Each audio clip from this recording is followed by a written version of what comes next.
From your startup screen, browse to your Chapter 11 folder and open the file Chapter 11 Sloping Pipes.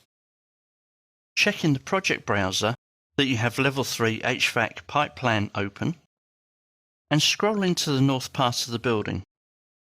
Revit MEP gives me the ability to slope pipes, and I can do this in a variety of ways. I can select a pipe and click on Slope. This opens the slope editor. Here I can choose the slope value, the slope control point, and click on Finish. And you can see that Revit has given us a warning.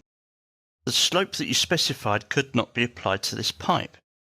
Please check the items that are connected and make sure they aren't constraining the slope of them. What this means is we need to think about this before we go ahead and actually put a slope on a pipe. Let's try that again with a single pipe. So from the Systems tab, click on Pipe, set my offset, check my diameter, and draw the pipe. If I select it, I can put a slope on it. Let's see what's happened to that in section. I'm going to use an unreferenced section, one that isn't used on sheets, and rotate it.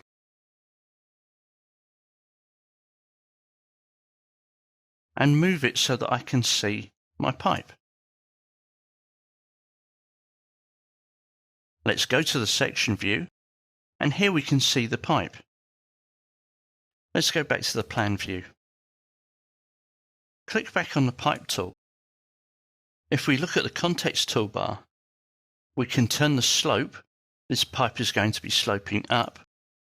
We can define the slope value, and we can show slope tooltips.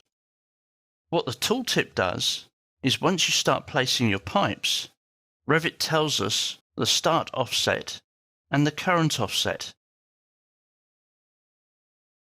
Probably more than any other service in Revit MEP, the sloped piping tool requires the greatest amount of planning.